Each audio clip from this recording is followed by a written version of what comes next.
She didn't know that walking into Hayes Corp that morning would change everything she thought she knew about starting over. Emily Carter stood in the polished glass lobby clutching a worn folder of resumes, her mind repeating the same silent prayer she had said for months, just one chance. At 32, she had learned that hope did not pay rent in Chicago, and today she was not just applying for a job. She was trying to keep her life from collapsing around her 8-year-old son Liam Carter. The lobby of Hayes Corp felt like another world, all marble floors, glass walls, and people who moved with the certainty of belonging. The receptionist glanced at her briefly, then longer, then with a faint expression that made Emily immediately understand she had already been categorized. Before she could speak, HR Director Sophie Mitchell appeared, heels clicking sharply, eyes scanning Emily from head to toe with a practiced efficiency that turned people into decisions. "We don't usually accept walk-ins," Sophie said politely, though her tone carried finality, as if Emily had already failed a test she didn't know she was taking. Emily tightened her grip on the folder and explained she had applied online 3 times, that she was willing to start anywhere, that she only needed stability for her son. The mention of her child should have softened the moment, but instead it seemed to harden the air around Sophie, who offered a thin professional smile and said the company was currently looking for candidates with more aligned experience. From the mezzanine above the lobby, Richard Hayes, the CEO of Hayes Corp, watched the interaction in silence.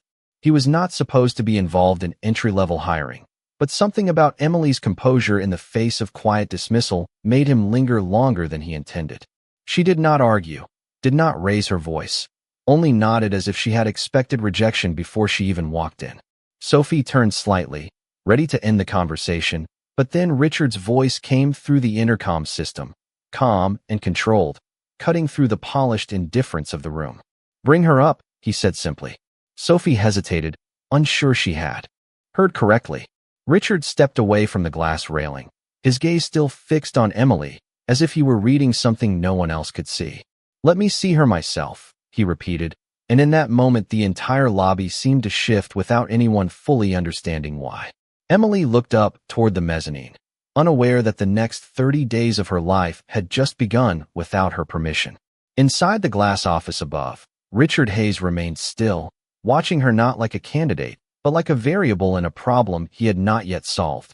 While downstairs, Sophie slowly realized she had just been overridden, and somewhere in the building a decision had already begun forming that no one else had been invited to understand, and the trial had officially started without her knowing it. Emily Carter stepped into the executive elevator, with Sophie Mitchell standing beside her in complete silence, the mirrored walls reflecting a version of herself she barely recognized, tired eyes, oppressed but aging blazer, and the kind of calm expression people develop when they have been rejected too many times to react strongly anymore.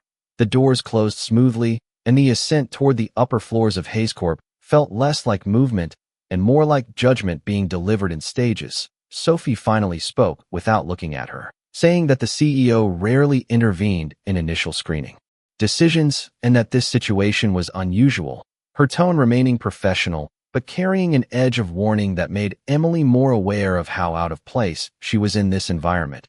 Emily held her folder tighter and quietly said she understood, but she only needed a chance to prove she could work, that she was not afraid of starting from the lowest position, that she just needed stability for her son Liam Carter, who was 8 years old and depended on her entirely. The moment she said his name, Sophie glanced at her briefly as if evaluating whether personal responsibility made her more or less suitable for employment. Then the elevator doors opened into a space that was quieter, colder, and far more controlled than the lobby below. Glass walls surrounded a long corridor leading to the CEO office, where Richard Hayes stood waiting near a large window overlooking the city skyline. He did not greet her immediately, instead observing her the way someone might observe a decision that could not be reversed once made. Sophie stepped forward and began explaining Emily Carter's application status, mentioning lack of recent executive-level experience and gaps in employment history. Emily started to feel the familiar weight of being summarized into deficiencies before she could speak for herself, but then Richard Hayes raised his hand slightly, signaling Sophie to stop. The room fell into a tense silence. He walked closer to Emily, his expression unreadable but attentive, and asked a simple question about why she had come directly instead of waiting for a standard hiring response. Emily hesitated only briefly before answering honestly that she had applied multiple times online but received no response, and that she could not afford to wait anymore, because every week without income made it harder to support her child. The mention of her son changed something subtle in the atmosphere. Not sympathy, but interest, as if Richard was no longer looking at a candidate, but at a situation that required closer examination. Sophie attempted to regain control of the conversation by stating that company policy did not typically allow exceptions. But Richard interrupted her again and asked Emily if she was willing to commit to a structured evaluation period under strict conditions with no guarantees beyond performance review. Emily did not hesitate this time, and said she would accept any opportunity as long as it was honest, and gave her a fair chance. Richard studied her for a long moment, and then said that she would be given 30 days inside the company starting immediately, during which every action would be observed and reviewed by leadership. Sophie looked visibly surprised, but did not object, instead quickly beginning to outline temporary placement procedures. Emily felt a sudden shift in reality, as if she had stepped across an invisible line she could not return from.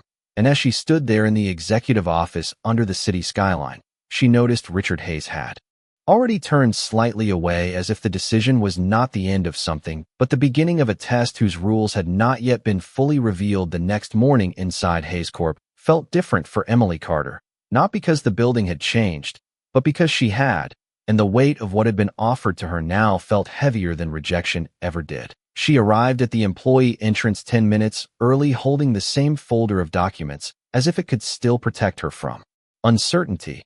But the security guard simply scanned her temporary access badge and directed her toward the internal onboarding floor, where Human Resources Director Sophie Mitchell was already waiting with a tablet in hand and an expression that suggested efficiency rather than welcome. Sophie did not waste time on greetings. Instead, she immediately explained that Emily Carter would begin a 30-day evaluation period starting today, and that every assignment would be monitored by department supervisors and logged for performance review by executive leadership. Emily nodded and confirmed she understood, repeating that she only wanted to work and prove herself. Sophie then led her through a series of corridors until they reached a workspace that was far removed from the executive floors. A small administrative section filled with shared desks, muted lighting, and constant phone calls that never seemed to stop. Emily was assigned to assist with internal scheduling coordination and document processing, work that required precision but offered no visibility or recognition. As she sat down at her assigned desk, she noticed several employees glancing at her with mild curiosity, the kind that came from seeing someone placed without context. Within the first hour, she was given a backlog of scheduling conflicts that had been marked unresolved for days, and a stack of reports that required immediate reconciliation. One colleague named Daniel Reed pointed out that the system had been flagged for errors multiple times, and that most new hires struggled with it for weeks. Emily simply reviewed the data quietly, asked one clarifying question, and began working without comment. By midday, she had already corrected several discrepancies that had been causing delays in internal meetings. But instead of acknowledgement, the only response was silence, as if efficiency alone did not belong to someone in her position. From the executive floor above, the Chief Executive Officer Richard Hayes observed her progress through a live internal performance dashboard that tracked task completion and system interaction. He did not speak to anyone as he reviewed the data, but his attention remained fixed longer than expected on one particular pattern.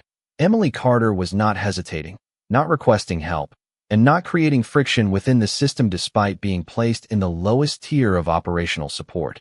Meanwhile, Sophie Mitchell checked in briefly and confirmed that Emily was following all assigned procedures, though her tone carried subtle doubt, as if she expected an error to appear at any moment. By late afternoon, a critical scheduling conflict emerged involving 3 departments and a high-priority client meeting that risked being delayed. Several staff members attempted to resolve it, but each solution created additional conflicts.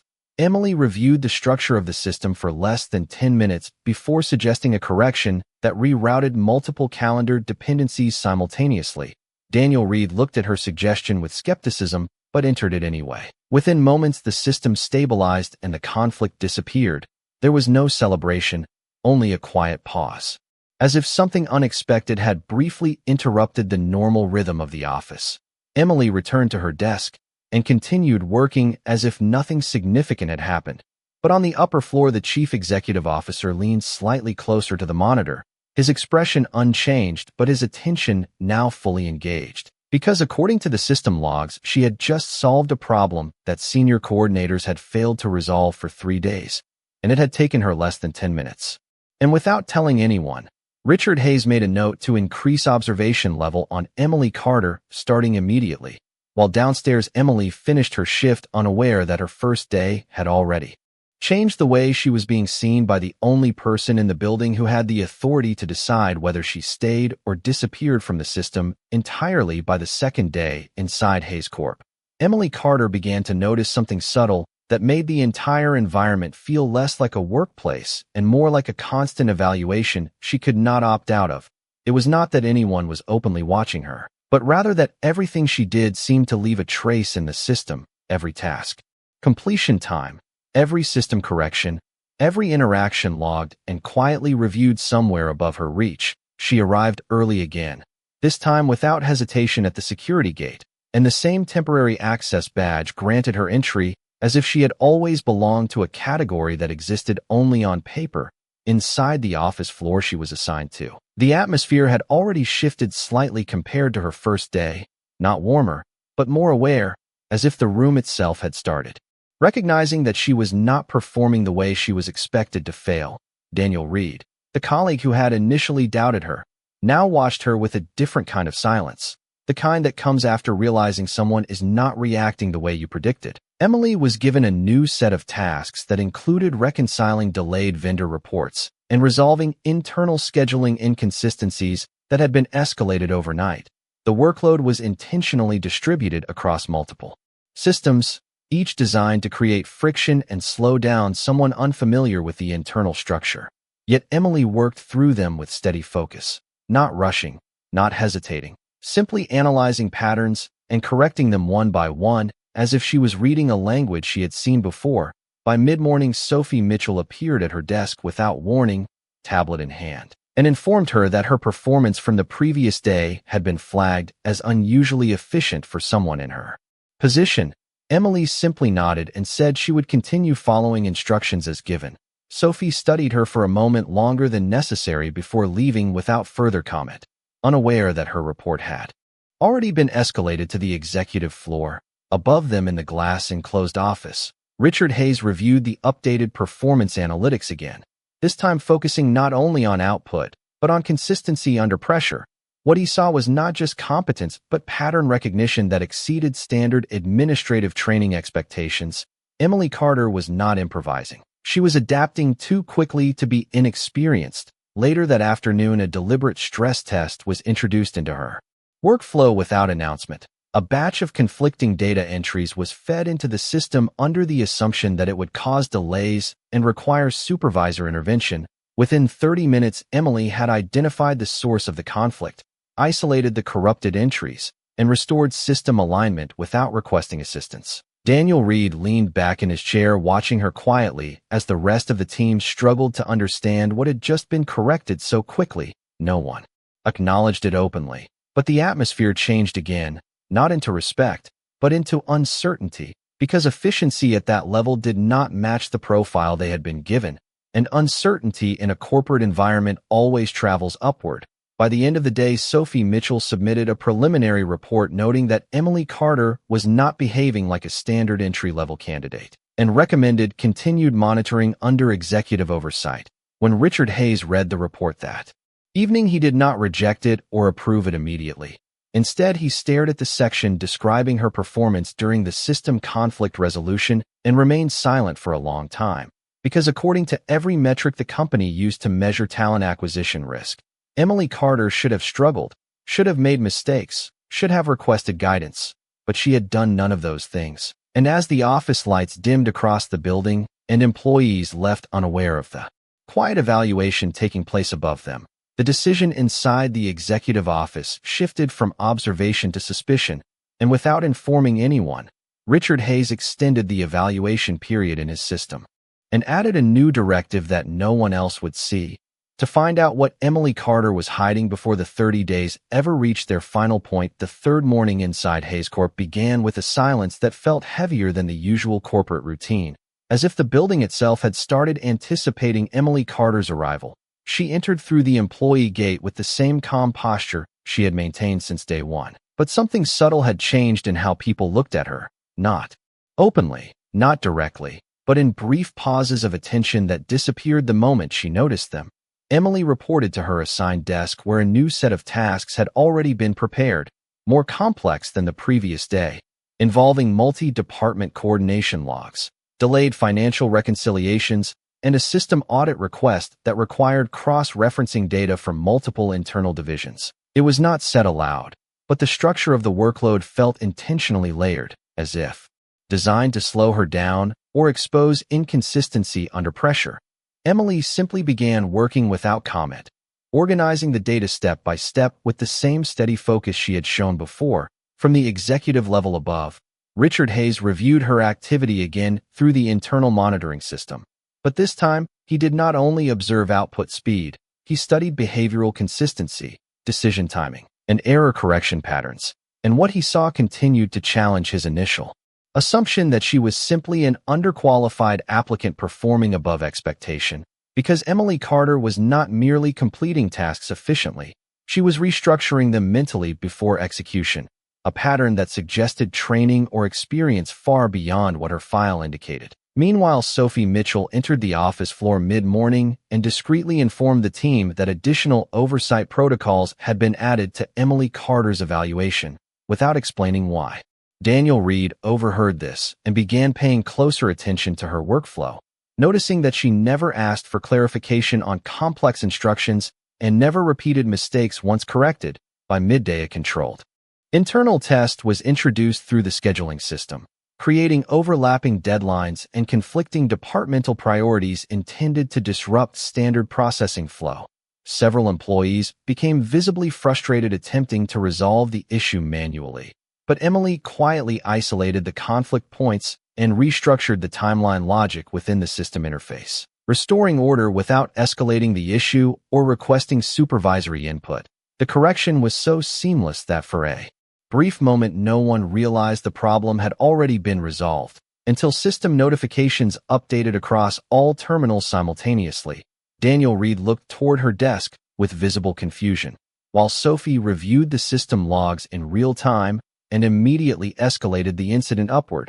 From the executive office, Richard Hayes paused when the notification appeared, because the resolution had bypassed two required approval layers that normally prevented direct structural modification.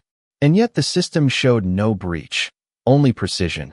That evening, Emily remained later than most employees, continuing to work through remaining backlog entries with the same calm discipline.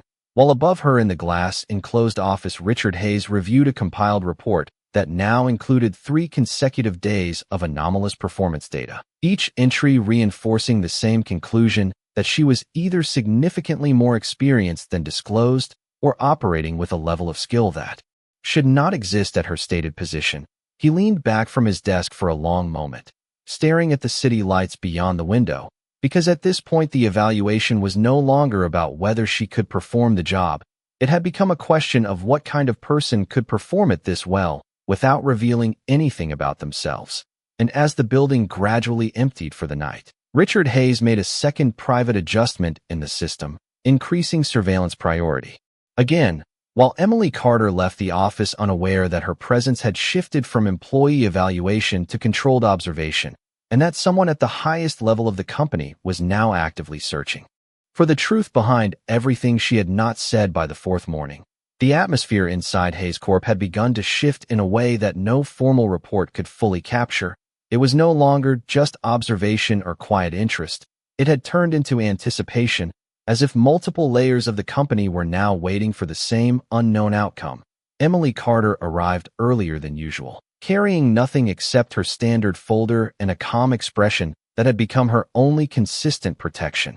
In an environment that continued to evaluate her without explanation, the employee floor was already active, but conversations lowered slightly as she passed, not out of respect, but out of uncertainty, because efficiency like hers did not fit the category she had been placed in. and anything that does not fit naturally creates discomfort in systems built on predictability. At her desk, she found a new set of assignments waiting, this time including cross-departmental reconciliation errors, vendor discrepancy analysis, and a flagged audit trail review that required tracing inconsistencies across multiple internal platforms. The workload was heavier than previous days, not in volume alone, but in complexity and interdependency, as if designed to force hesitation at every step. Emily did not react outwardly.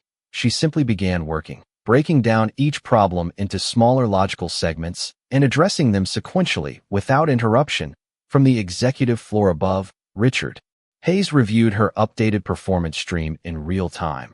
But this time something had changed in his focus. He was no longer just tracking speed or accuracy. He was tracking intent, because Emily Carter was solving problems in a way that suggested she understood the system architecture beyond her assigned clearance level. Sophie Mitchell entered the executive office mid-morning and confirmed that Emily's evaluation status had been escalated to restricted observation, meaning all of her actions were now being logged at executive review priority. Sophie added that there was still no procedural violation, only unusual efficiency patterns. Daniel Reed on the floor below had begun to notice something else entirely. Emily was not interacting with the system like a new employee learning structure. She was interacting with it like someone who already understood its weaknesses and its logic boundaries. By midday, a controlled inconsistency was introduced into the vendor reconciliation system, a type of data conflict that typically required senior analyst intervention and at least several hours of manual correction. The expectation was delay, confusion, and escalation. Instead, Emily identified the root mismatch within minutes by isolating a hidden dependency error that had been replicated across 3 linked databases. She corrected it quietly and moved on without signaling completion. The system updated automatically, but no announcement was made. Only internal logs reflected the resolution.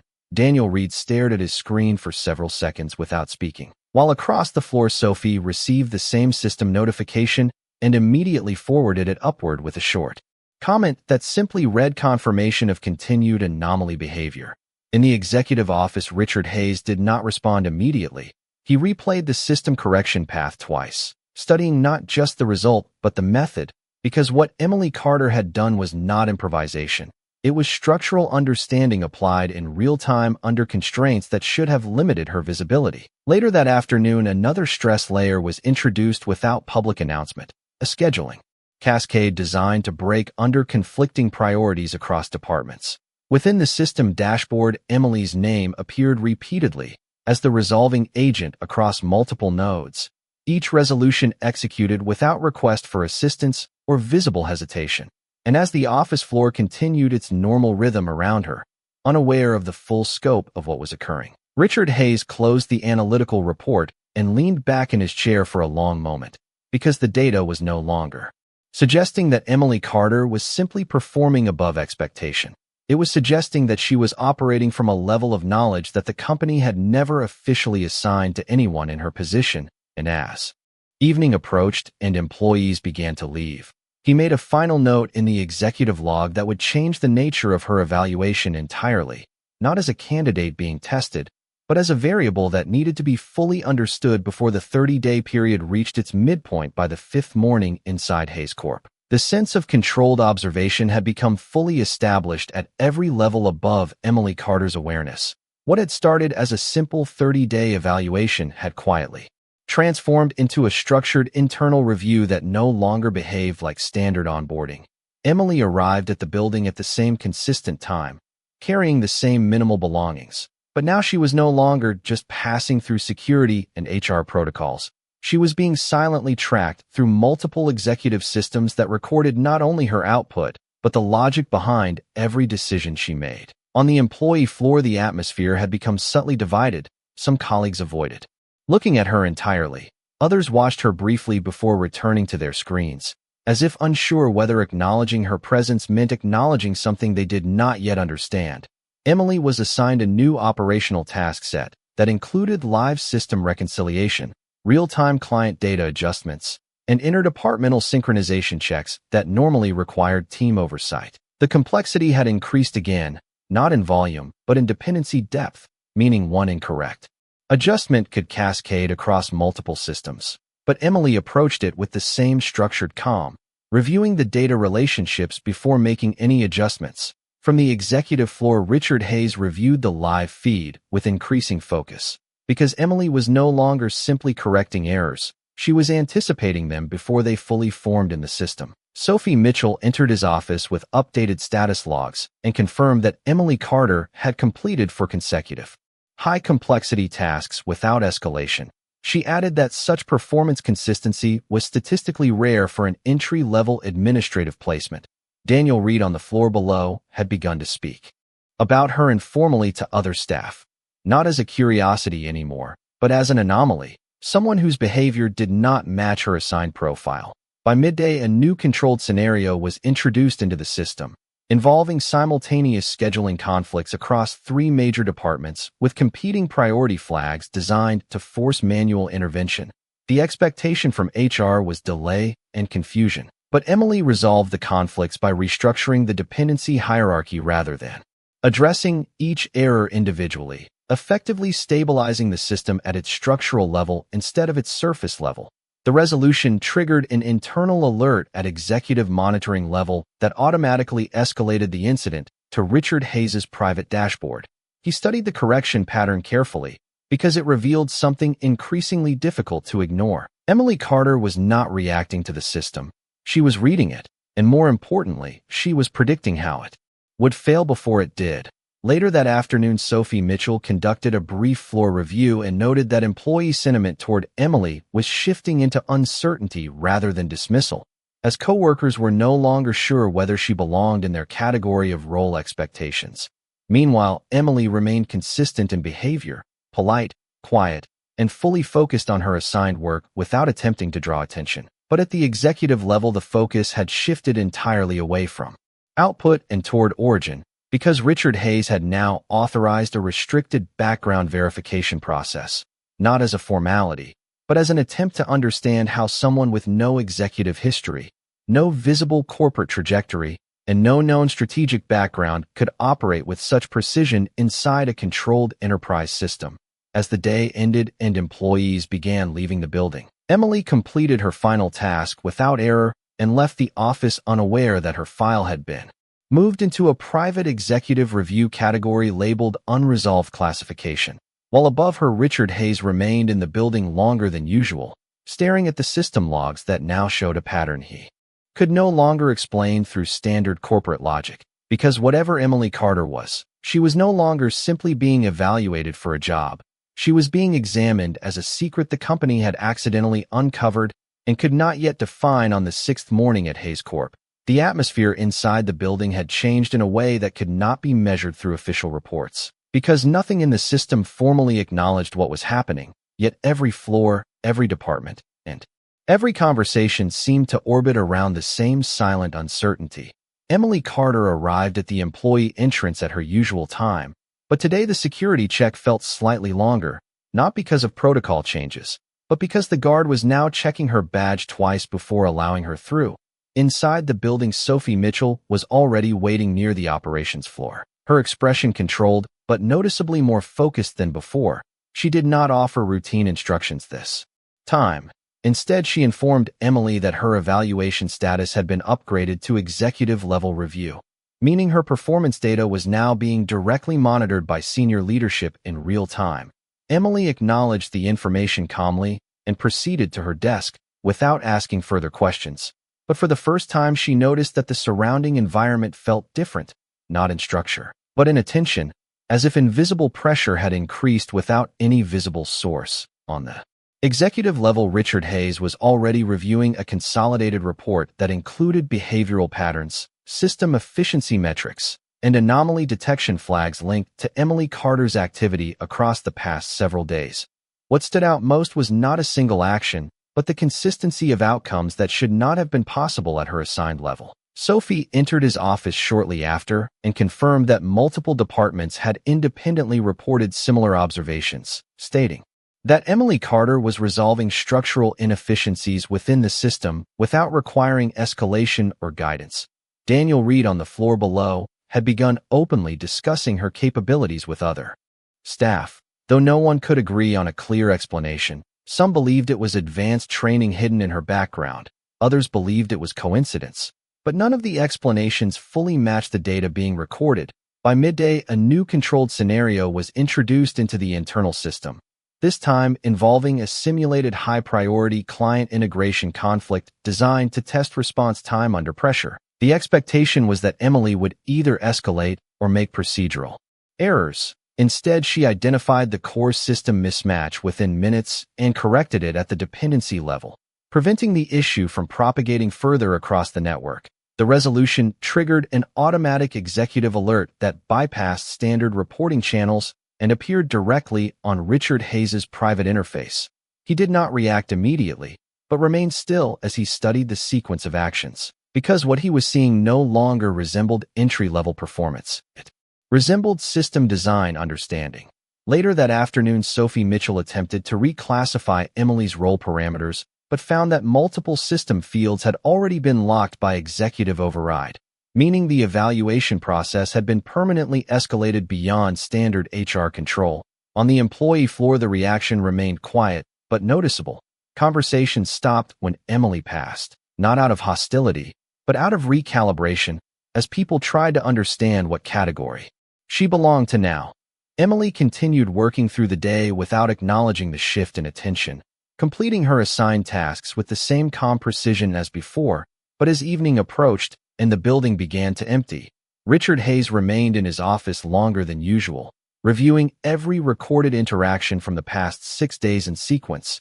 And for the first time since the evaluation began, he closed the file without making a decision, because the only conclusion available to him at that moment was no longer about performance or employment. It was about the possibility that Emily Carter had been placed inside his company for reasons that had nothing to do with applying for a job at all. By the 7th morning inside Hayes Corp, the evaluation had reached a point where silence itself felt like part of the system. Emily Carter arrived at the building with the same calm presence she had maintained since the beginning of her 30-day assignment. But now the environment responded to her differently, not with obvious attention, but with subtle behavioral adjustments across the office floor. Conversations lowered when she passed, and even routine interactions seemed to pause for fractions of a second longer than necessary, as if people were subconsciously recalculating how to categorize her. Emily proceeded through security and into the employee level, where her workstation had become a fixed point in a growing network of observation. Sophie Mitchell was already present and informed her without preface that her evaluation tier had been elevated once again, this time to full executive oversight, meaning all her actions were now being monitored directly by the chief executive officer himself in real time. Emily acknowledged the information without visible reaction and began her work as usual, but the tasks assigned to her that day were different in structure, no longer isolated administrative issues, but interconnected system operations spanning multiple departments, requiring coordination between financial, operational, and client data layers. From the executive office, Richard Hayes reviewed her live activity feed continuously throughout the morning. And for the first time, he did not focus on individual task completion. Instead, he watched how she moved through complexity as if it were already mapped in her mind. Sophie Mitchell entered his office twice during the morning with updates that she struggled to fully explain, stating that Emily Carter was not only resolving system inefficiencies, but anticipating where they would occur before they fully manifested. Daniel Reed on the floor below had stopped describing her as unusual and had begun describing her as unplaceable, meaning no one could confidently assign her to any known professional category within the company structure. By midday, a new internal scenario was introduced at executive request, involving simultaneous system load conflicts across 3 major operational platforms designed to simulate peak stress conditions. The expectation was fragmentation of workflow and required escalation to senior engineering teams. Instead, Emily Carter identified a single structural imbalance that was causing all 3 failures simultaneously and corrected it at the root configuration level, restoring system stability across all platforms in under 20 minutes. The resolution triggered an immediate executive-level alert that bypassed every standard reporting filter and appeared directly on Richard Hayes's private terminal. He reviewed the sequence slowly, not because he needed to understand what she did, but because he needed to understand how she knew where to look. Later that afternoon, Sophie Mitchell attempted to initiate a formal reclassification of Emily's role status. But the system returned a locked executive directive preventing any modification without direct CEO authorization, confirming that Emily Carter was no longer within standard HR jurisdiction. On the employee floor, the change was felt before it was explained, as staff noticed that even supervisors were now deferring silently when discussing her assignments, and uncertainty replaced every earlier assumption about her position in the company. Emily herself continued working without interruption, completing each assigned task with the same controlled consistency that had defined her entire evaluation period. But as the day ended and the building began to empty, Richard Hayes remained in his office long after normal hours, reviewing the full 30-day timeline that had not yet completed its first third. And for the first time since the evaluation began, he issued a private directive to initiate restricted background expansion beyond corporate databases. Because whatever Emily Carter was becoming inside his company, it was no longer something that could be understood through performance metrics alone. And it was now clear that the real question was not whether she would complete the evaluation, but why she had been placed inside it at all by the 8th morning inside Hayes Corp. The system of observation surrounding Emily Carter had become fully active at every operational level above and below her awareness. What had once been a 30-day evaluation had now transformed into a continuous executive review process that no longer followed standard corporate structure. Emily arrived at the building with her usual calm pace, but today the environment felt different in a way that was no longer subtle. Security clearance protocols were processed faster, employee interactions shifted slightly as she passed, and even the reception systems appeared to flag her presence at higher priority than before. Inside the operations floor, Sophie Mitchell was already waiting and informed her without delay that all of Emily's activity feeds were now being mirrored directly to the executive oversight dashboard in real time, meaning every action she took was being observed simultaneously by multiple senior leadership channels, including the chief executive officer. Emily acknowledged the update and proceeded to her workstation without hesitation, where she found an expanded set of tasks that no longer resembled entry-level responsibilities. Instead, they involved cross-system infrastructure review, high-level operational mapping, and unresolved conflict tracing across departments that normally required senior analyst coordination. From the executive office, Richard Hayes monitored her activity continuously throughout the morning, but this time his focus was not on what she was doing, but on how quickly she adapted to structural complexity without visible learning curve. Sophie Mitchell entered his office twice with updated reports stating that Emily Carter's performance metrics had exceeded all expected parameters for her classification level and that multiple department heads were now requesting clarification on her role assignment. Daniel Reed on the floor below had begun describing her presence as system-altering rather than performance-based, because every area she touched appeared to stabilize beyond normal correction thresholds. By midday, a controlled system scenario was deployed across 3 interconnected operational platforms designed to simulate high-volume structural failure under synchronized stress conditions. The expectation was delayed processing and escalation to emergency support teams. Instead, Emily Carter identified a single structural dependency conflict that was cascading across all 3 systems and corrected it at the architectural level rather than the operational level, effectively stabilizing the entire network in under 15 minutes without triggering any escalation protocols. The resolution immediately activated executive-level security flags that bypassed standard reporting systems and appeared directly on Richard Hayes's private terminal.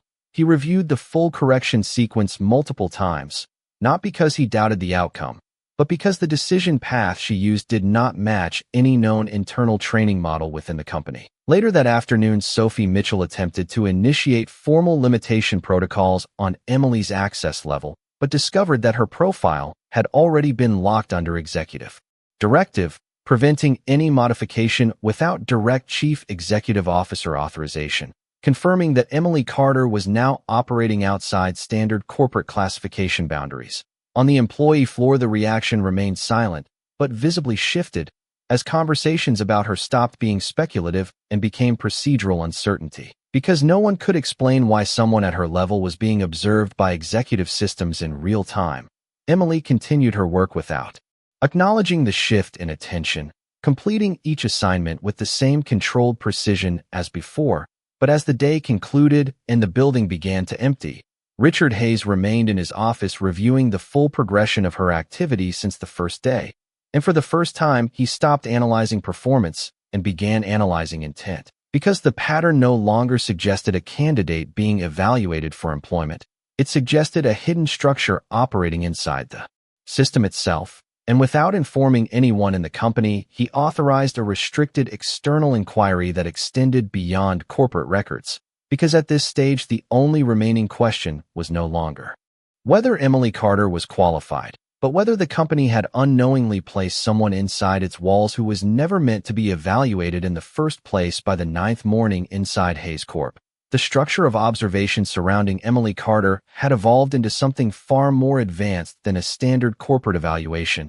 It was no longer just performance tracking or executive oversight. It had become a continuous behavioral mapping process that followed her across every system she interacted with. Emily arrived at the building with the same quiet consistency she had shown since the beginning, but the environment around her now reacted with subtle recalibration at every step. Security logs processed her badge faster than standard employees. System dashboards highlighted her activity feeds at elevated priority. And even department routing tools appeared to register her presence before she formally accessed any terminal.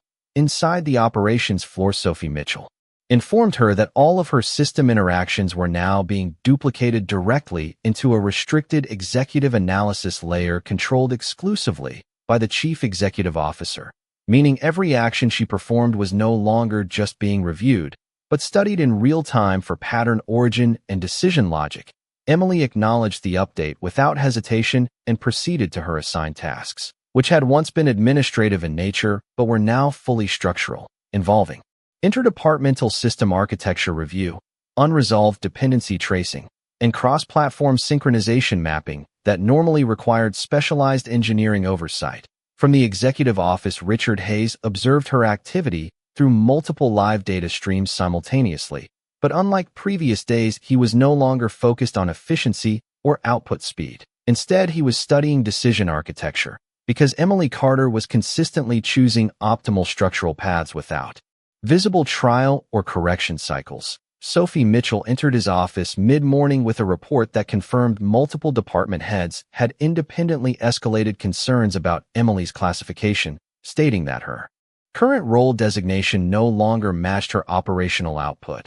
Daniel Reed on the floor below had stopped referring to her as an anomaly and had begun referring to her as an undefined system presence, because every workflow she touched appeared to stabilize beyond expected corporate thresholds without external correction. By midday, a controlled multi-system stress event was introduced across Hayes Corp internal infrastructure, designed to simulate cascading operational failures under peak load conditions. The expectation was system degradation and departmental escalation. Instead, Emily Carter identified a single upstream structural conflict that was propagating errors across all affected platforms and resolved it at the architectural logic layer rather than addressing individual failures, restoring full system stability in under 10 minutes without triggering any escalation protocols. The resolution immediately activated executive-level containment alerts that bypassed all intermediate reporting systems and appeared directly on Richard Hayes's private terminal. He reviewed the full sequence repeatedly, not because the outcome was unclear, but because the method showed no dependency on standard corporate training frameworks. Later that afternoon, Sophie Mitchell attempted to formally restrict Emily's system access parameters, but discovered that her profile had been permanently locked under executive directive, meaning no departmental adjustment could be made without direct CEO authorization, confirming that Emily Carter had been removed from standard organizational classification entirely. On the employee floor, the shift was no longer subtle. Conversation stopped when she entered a room, not out of fear, but out of recalibrated uncertainty, because the company no longer had a shared understanding of what role she occupied. Emily continued her work with the same steady discipline as before, completing each assignment without deviation or hesitation. But as the day ended and the building began to empty, Richard Hayes remained in his office longer than usual, reviewing the complete 30-day evaluation timeline that had now become irrelevant because the data no longer described an employee being tested. It described a system interacting with something it had not been designed to interpret. And without informing any department, he initiated a fully restricted background expansion protocol extending beyond corporate and public records. Because at this point the evaluation had reached a conclusion he could not yet publish. Emily Carter was no longer being measured as a candidate. She was being examined as a hidden variable that had entered the company. Without leaving any trace of origin by the 10th morning inside Hayes Corp, the entire evaluation structure surrounding Emily Carter had shifted into a fully classified executive process that no longer resembled any standard form of corporate onboarding. It had become an active investigation running in parallel with her daily work. Emily arrived at the building with the same calm discipline she had maintained from the first day, but now even the smallest systems around her reacted differently. Security clearance verification completed instantly. Internal routing tools preloaded her workstation access before she physically reached her floor, and executive monitoring flags remained active across every system she entered. Inside the operations floor, Sophie Mitchell informed her that all previous evaluation boundaries had been removed and replaced with full executive surveillance status, meaning every interaction Emily made inside the company was now being analyzed directly by the chief executive officer and senior board review systems simultaneously.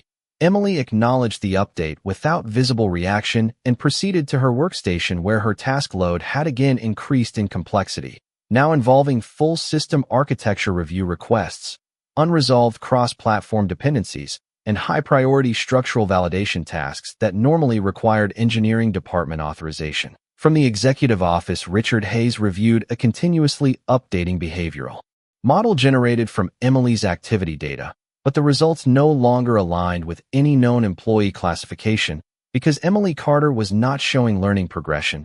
She was showing system familiarity. As if she had designed the underlying logic herself, Sophie Mitchell entered the office mid-morning and confirmed that external background verification teams had failed to identify any meaningful expansion of Emily's personal or professional history beyond basic employment records, a result that triggered further escalation rather than clarification. Daniel Reed on the floor below had stopped attempting to describe her behavior in professional terms entirely and instead referred to her as structurally incompatible with standard workforce categorization. By midday, the restricted executive inquiry initiated by Richard Hayes returned its first anomalous result. Multiple external databases flagged partial inconsistencies in identity traceability that suggested Emily Carter's professional history contained deliberate gaps that could not be explained through standard employment transitions. In response to this, a controlled, deep-level system audit was initiated across Hayes Corp. Internal archives, designed to locate any prior internal reference to Emily Carter or related operational signatures. What emerged from the audit was not a confirmation of employment history, but something far more unusual: a dormant system protocol reference embedded within legacy infrastructure documentation that appeared to align with Emily's current decision patterns. The discovery immediately escalated the situation from performance review to structural security concern. Sophie Mitchell delivered the report to Richard Hayes without interpretation, stating only that the system was unable to categorize the findings within existing HR or compliance frameworks. Richard Hayes read the report twice without speaking, then ordered a full isolation of Emily Carter's system interaction logs for independent executive analysis. Because at that moment, the evaluation was no longer about what she was doing inside the company. It was about whether the company had unknowingly activated a process that had already been embedded long before she ever walked through the front doors. And as the day ended and Hayes Corp prepared for its nightly shutdown cycle, Emily Carter continued working at her desk with the same calm precision as always, completely unaware that the investigation surrounding her identity had just crossed the point where corporate evaluation was no longer sufficient to explain what was being discovered, and the only remaining option was to uncover the origin of a system presence that appeared to have been active long before the evaluation ever began. By the 11th morning inside Hayes Corp, the investigation surrounding Emily Carter had reached a level that no longer resembled a corporate evaluation process but instead functioned as a full executive containment inquiry running silently beneath normal company operations. Emily arrived at the building as she always had, calm and consistent. But now every system she passed responded with heightened priority recognition, as if her presence triggered automatic executive alerts embedded deep within the infrastructure. Inside the operations floor, Sophie Mitchell informed her without preamble that all executive-level monitoring had been merged into a single restricted oversight channel controlled directly by the chief executive officer and the board security interface, meaning Emily was no longer being evaluated as an employee but observed as an unresolved structural anomaly within the company system. Emily acknowledged the information without visible reaction and proceeded to her workstation, where the complexity of her assigned tasks had again increased, but this time there was a noticeable difference in structure. The assignments were no longer operational or administrative. They were diagnostic in nature, involving system mapping audits, legacy architecture validation, and internal logic trace verification across multiple interdependent platforms. From the executive office, Richard Hayes reviewed a fully compiled anomaly report that had been generated overnight from the restricted background expansion protocol he had authorized, and what he saw caused the first real pause in his analysis since the evaluation began, because the data did not simply show gaps in Emily Carter's history. It showed structured absence, as if entire sections of her professional record had been deliberately designed to be non-traceable within conventional systems. Sophie Mitchell entered his office shortly after with additional verification results confirming that external identity tracing networks had returned no expandable origin data beyond basic administrative registration, a result that eliminated standard corporate onboarding explanations entirely. Daniel Reed on the floor below had stopped attempting to interpret her behavior through workplace terminology and instead described it to colleagues as system-level interaction rather than human-level performance. By midday, the executive board had been formally briefed on the situation, and a containment classification review was initiated, treating Emily Carter not as an employee under evaluation, but as an unknown variable operating inside company infrastructure without defined origin parameters. At that point, Richard Hayes ordered a full isolation of all Emily Carter system interactions and initiated a real-time cross-reference audit with legacy development archives dating back to the original Hayes Corp system architecture deployment. What emerged from this deeper analysis was a single unresolved reference marker embedded within early-stage infrastructure documentation, a dormant classification tag that had never been assigned to any known employee profile, but appeared structurally aligned with Emily's decision patterns and system correction behavior. The discovery shifted the entire investigation from employment evaluation to origin verification, because it suggested that Emily Carter's presence might not be the result of recent hiring at all, but instead the activation of a previously unrecognized system role that had existed within Hayes Corp architecture without identification. As evening approached and the building transitioned into shutdown mode, Sophie Mitchell delivered the final report of the day directly to Richard Hayes, stating that all known corporate and external verification channels had failed to establish a conventional origin for Emily Carter, and for the first time since the evaluation began, Richard Hayes closed the system dashboard without issuing another directive, because the only conclusion left in front of him was no longer about performance. It was about discovery. And as Emily Carter continued working on the lower floor, completely unaware of the executive-level realization forming above her, the company had reached the point where the 30-day evaluation no longer mattered, because what they had found was not a candidate being tested, but a presence that had already been inside the system long before the evaluation ever began, waiting to be recognized.